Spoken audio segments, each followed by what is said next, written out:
Chapter 8 motion. ഇന്ന് നമ്മൾ discuss ചെയ്യാൻ പോകുന്നത് മോഷൻ എന്ന ചാപ്റ്ററാണ്. മോഷൻ എന്ന് പറഞ്ഞാൽ ചലനം. എന്താണ് ചലനം? ഏതെല്ലാം രീതിയിലുള്ള ചലനങ്ങളുണ്ട്? വ്യത്യസ്ത തരം ചലനങ്ങൾ നമ്മളുമായി എങ്ങനെ ബന്ധപ്പെട്ടിരിക്കുന്നു തുടങ്ങിയ കാര്യങ്ങളൊക്കെയാണ് നമ്മൾ ഈ ചാപ്റ്ററിൽ പ്രധാനമായിട്ട് പഠിക്കുന്നത്.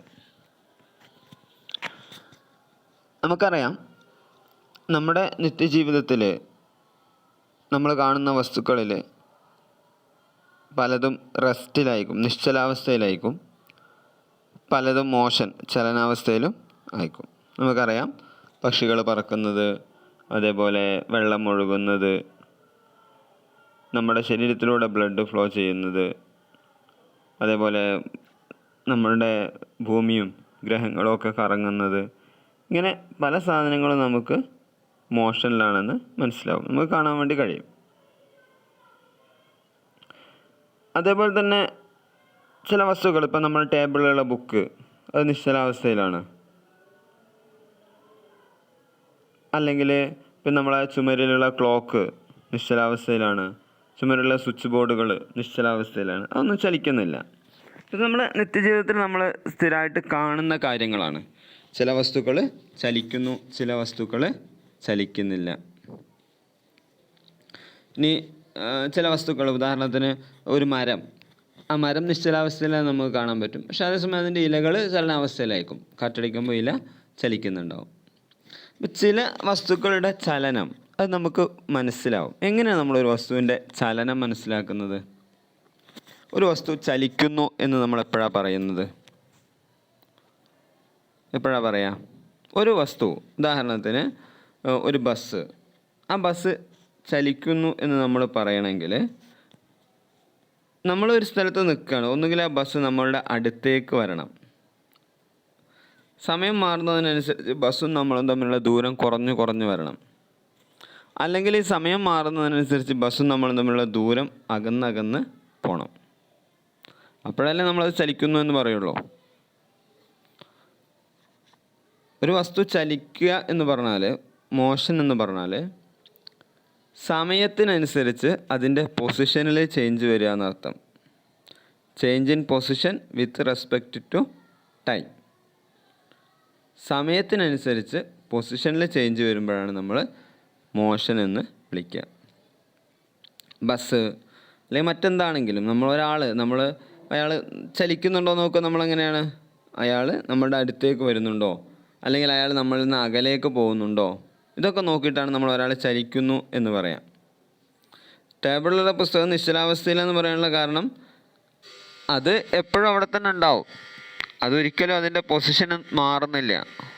നമ്മളെപ്പോൾ നോക്കിയാലും ആ പുസ്തകം ഒരേ സ്ഥലത്ത് ഒരേപോലെ എങ്ങനെ കിടക്കും.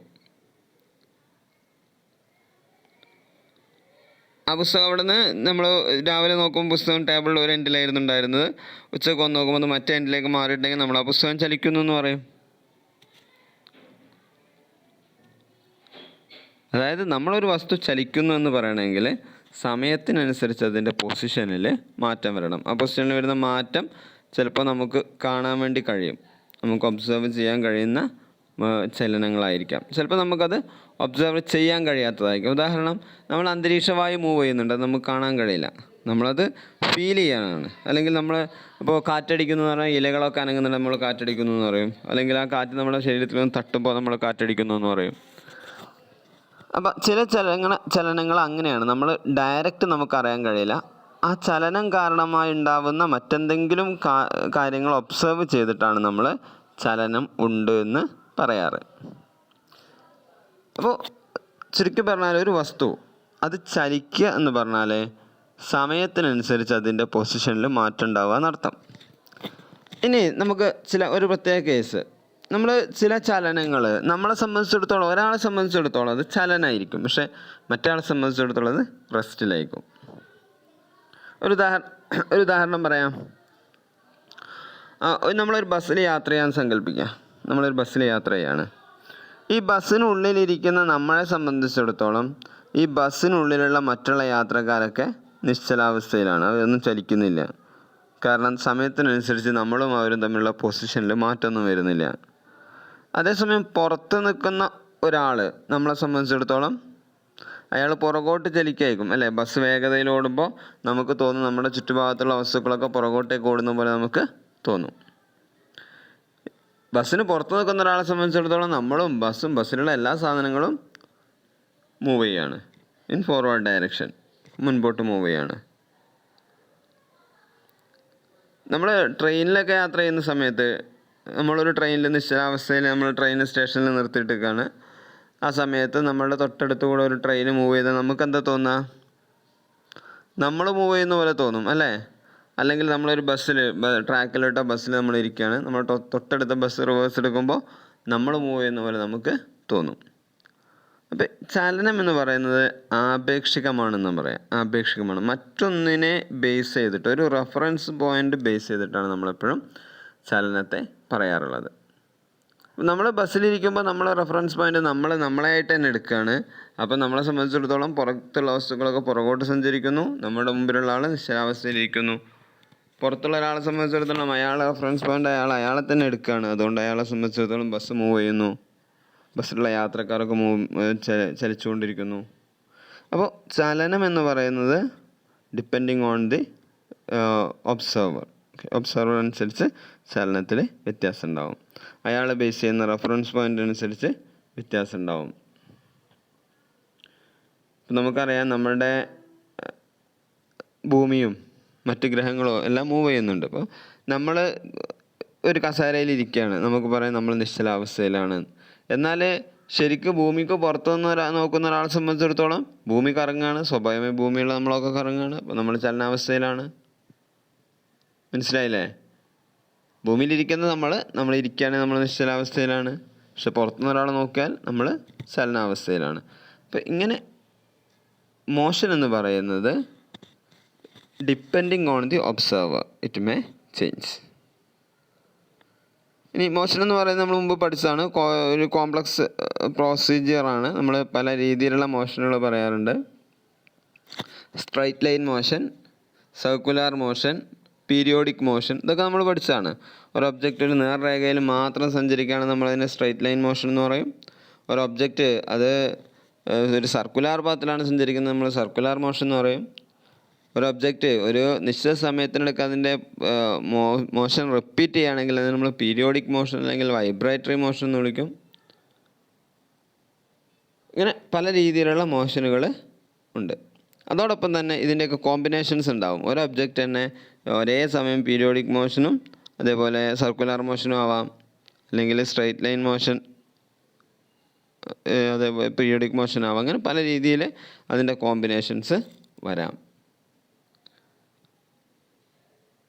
നമ്മൾ ഈ പാഠത്തിൽ പഠിക്കുന്നത് ഇങ്ങനെയുള്ള മോഷൻ, ഓരോ മോഷനിലും ഓരോ മൂവ്മെൻറ്റിലും എത്രത്തോളം ഡിസ്റ്റൻസ് കവർ ചെയ്യാൻ പറ്റും, അതിൻ്റെ സ്പീഡ്, അതിൻ്റെ വെലോസിറ്റി തുടങ്ങിയ ടേമുകളൊക്കെയാണ് നമ്മൾ ഈ ചാപ്റ്ററിൽ പഠിക്കുന്നത്. ഇനി ഒരു മോഷനെ ഡിസ്ക്രൈബ് ചെയ്യുകയാണെങ്കിൽ നമ്മൾ നേരത്തെ പറഞ്ഞു ഒരു റെഫറൻസ് പോയിൻ്റ് വെച്ചിട്ടാണ് നമ്മൾ മോഷനെ ഡിസ്ക്രൈബ് ചെയ്യുക. ഒരു ഒബ്ജക്റ്റിനെ നമ്മൾ പറയുന്ന സമയത്ത് ഒരു ഒബ്ജക്റ്റിൻ്റെ ലൊക്കേഷൻ ഉണ്ടാവും, ഒരു കൃത്യമായൊരു ലൊക്കേഷൻ. ആ ലൊക്കേഷന് എന്തെങ്കിലും ഒരു റെഫറൻസ് പോയിൻ്റ് വെച്ചിട്ടാണ് നമ്മൾ സാധാരണഗതിയിൽ പറയാം. ഉദാഹരണത്തിന് ഇപ്പം നമ്മൾ പറയാം, നമ്മൾ വീട് എവിടെയാണെന്ന് വെച്ചാൽ നമ്മൾ ആ പള്ളീൻ്റെ അടുത്തുനിന്ന് വലത്തോട്ടേക്ക് തിരിഞ്ഞ് ഒരു 25 മീറ്റർ പോയാൽ എൻ്റെ വീടെത്തി. ഒരു ലൊക്കേഷൻ നമ്മൾ പറയാണ്. ഇതേപോലെയാണ് നമ്മൾ മോഷനും ഡിസ്ക്രൈബ് ചെയ്യാറ്. നമ്മൾ മോഷൻ ഡിസ്ക്രൈബ് ചെയ്യുമ്പോൾ ഒരു ഒബ്ജക്റ്റിൻ്റെ പൊസിഷൻ, ആ പൊസിഷനിലുണ്ടാകുന്ന ചേഞ്ച് ആണല്ലോ മോഷൻ. അതുകൊണ്ട് തന്നെ നമ്മളൊരു റെഫറൻസ് പോയിൻ്റ് വെച്ചിട്ടാണ് നമ്മളിതിനെ മെഷർ ചെയ്യാറുള്ളത്. ആ റെഫറൻസ് പോയിൻ്റ് എന്തും ആവാം. ഇപ്പോൾ ഒരു ക്ലാസ്സിലൊരു ടീച്ചർ നടന്നുകൊണ്ട് ക്ലാസ് എടുക്കുകയാണെങ്കിൽ ആ ടീച്ചർ ചലിക്കുന്നു എന്ന് നമ്മൾ പറയുന്നത് നമ്മൾക്കൊരു റെഫറൻസ് പോയിൻ്റ് ഉണ്ടാകും. ഒന്നുകിൽ നമ്മൾ ബോർഡായിരിക്കാം, അല്ലെങ്കിൽ ക്ലാസ്സിൻ്റെ ചുമരായിരിക്കാം, അല്ലെങ്കിൽ നമ്മളായിരിക്കാം, അല്ലെങ്കിൽ ഒരു ടേബിളായിരിക്കാം. അത് വെച്ചിട്ട് നമ്മളിങ്ങനെ കമ്പയർ ചെയ്യാണ്. ടീച്ചറുടെ പൊസിഷൻ അതിൽ നിന്ന് അകന്നു പോകുന്നു, പിന്നെ അതിനേക്ക് അടുത്ത് വരുന്നു, പിന്നെ അതിന് മറ്റൊരു ഡയറക്ഷനിലേക്ക് അകന്നു പോകുന്നു, അടുത്ത് വരുന്നു. ഇത് വെച്ചിട്ടാണ് നമ്മൾ ചലിക്കുന്നു എന്ന് നമ്മൾ പറയുന്നത്. മനസ്സിലായല്ലോ? അപ്പോൾ ഒരു മോഷൻ ഡിസ്ക്രൈബ് ചെയ്യണമെങ്കിൽ എപ്പോഴും ഒരു റെഫറൻസ് പോയിൻ്റ് ആവശ്യമാണ്. ഏതെങ്കിലും ഒരു സാധനവുമായിട്ട് കമ്പയർ ചെയ്തിട്ട് മാത്രമേ നമുക്ക് മോഷനെ ഡിസ്ക്രൈബ് ചെയ്യാൻ വേണ്ടി കഴിയൂ. ഇത് ഈ ചാപ്റ്ററിൻ്റെ ഇൻട്രൊഡക്ഷനാണ്. നിങ്ങൾക്ക് ഏകദേശമൊക്കെ ക്ലിയർ ആയിട്ടുണ്ടാവുമെന്ന് വിചാരിക്കുകയാണ് ഈ ഏരിയകളൊക്കെ. അപ്പോൾ ഇത് മനസ്സിലായാൽ മാത്രമേ നമുക്ക് തുടർന്ന് ബാക്കിയുള്ള കാര്യങ്ങൾ പഠിച്ചു പോകാൻ കഴിയുള്ളൂ. മോഷൻ്റെ ഏറ്റവും ബേസിക് ആയിട്ടുള്ള കാര്യങ്ങളാണ് നമ്മൾ ഇത്രയും പറഞ്ഞത്. മോഷൻ എന്ന് പറഞ്ഞാൽ change in position of an object with respect to time. For describing a motion we need a reference point. ഈ 2 പോയിൻറ്റുകളാണ് നമ്മളിതിലാകെ പറഞ്ഞത്. പക്ഷേ ഈ ക്ലാസ് ഇത് പറഞ്ഞ ഓരോ പോയിൻറ്റുകൾ നമുക്ക് കൃത്യമായി മനസ്സിലായാലേ തുടർന്നുള്ള ഭാഗങ്ങൾ നമുക്ക് ക്ലിയർ ആവുള്ളൂ. അടുത്ത ക്ലാസ്സിൽ നമുക്ക് ഒരു സ്ട്രെയിറ്റ് ലൈൻ മോഷനെ കുറിച്ച് പഠിക്കാം.